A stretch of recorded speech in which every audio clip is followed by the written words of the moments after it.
মুগ ডাল দিয়ে পেঁয়াজু ভাজবো ভেবেছি। মুগ ডাল যেহেতু পাটায় বাটতেও বেশি সময় লাগবে না, রান্না করতেও তো মুগ ডাল এতটা সময় লাগে না, তো এত সময় ভিজিয়ে রাখার দরকার নেই। 2-3 ঘন্টার মতো মুগ ডালগুলো ভিজিয়ে রেখেছিলাম, মানে দুপুর দিকে ভিজিয়েছি, বিকেল দিকে মুগ ডালগুলো বেটেছি।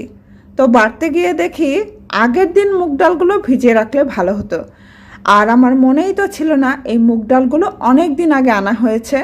তো সেদ্ধও হতে চায় না, খিচুড়ি রান্না করলেও দেখা যায় সেদ্ধ হতে চায় না, বা এমনি যে ফুটাবো তাও সেদ্ধ হতে চায় না, খেতেও ভালো লাগে না। তো ভাবলাম যে ডালগুলো ফেলে দেওয়ার থেকে যদি পেঁয়াজু ভেজে, পেঁয়াজ রসুন সব মশলা দিয়ে পেঁয়াজু ভাজি, তো খেতেও ভালো লাগবে আর ডালগুলোও ফেলতে হবে না, তো কাজে লেগে যাবে। আর এর আগেও আমি মুগ ডালের বড়া খেয়েছি, খেতে আমার কাছে বেশ ভালো লেগেছে। শুধু পেঁয়াজ ছাড়া লবণ হলুদ একটু মরিচ দিয়ে ভেজেছি, তাতেই ভালো লেগেছে। তো পেঁয়াজ সব মশলা দিয়ে ভাজলে খেতে হয়তো আরো ভালো লাগবে। সব ভেবে মুগ ডাল দিয়ে পেঁয়াজু ভাজার সিদ্ধান্ত নিয়েছিলাম, তবে ডালের পরিমাণটা বুঝতে পারছিলাম না যে কতটুক ডাল ভেজালে কতগুলো পেঁয়াজু হবে। তো আমি আমার আইডিয়া মতো ভিজিয়েছিলাম। পেঁয়াজুর পরিমাণ কম হয়েছিল, কিন্তু বাটতে অনেক সময় লেগেছে, কারণ আমার শিলপাটাটা অনেকটা ছোট, ছোটই, তো অল্প অল্প নিয়ে বাটতে হয়েছে। বড় বা মিডিয়াম সাইজের পাটা হলে দেখা যেত এতটা সময় লাগতো না। ছোট, সাথে ডালের পরিমাণ বেশি, সব মিলিয়ে বাটতে অনেক সময় লেগেছে, সাথে আমি তো অনেক ঘেমে গিয়েছিলাম।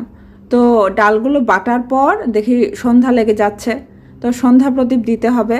আবার ঘেমেও গিয়েছি, ফ্যানের নিচে একটু বসে শরীরটা ঠান্ডা করে ঘাম শুকিয়ে তারপর সন্ধ্যা প্রদীপ দিয়েছি। এরপর আবার কিছুক্ষণ রেস্ট নিয়ে তারপর পেঁয়াজু ভেজেছি।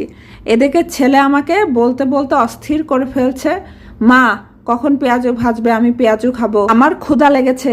ওর জন্য গরুর দুধ জাল করে রেখেছি, গরুর দুধ খাবে না কিন্তু পেঁয়াজু খাবে। এদিকে আবার বলে দিয়েছিলাম শশা আর মুড়ি আনতে, আর মুড়ি অবশ্য ছিল কিন্তু অল্প মুড়ি ছিল, ওগুলা দেখি নরম হয়ে গিয়েছে, ওগুলো আবার কড়াইয়ে দিয়ে হালকা করে আবার ভাজতে হবে।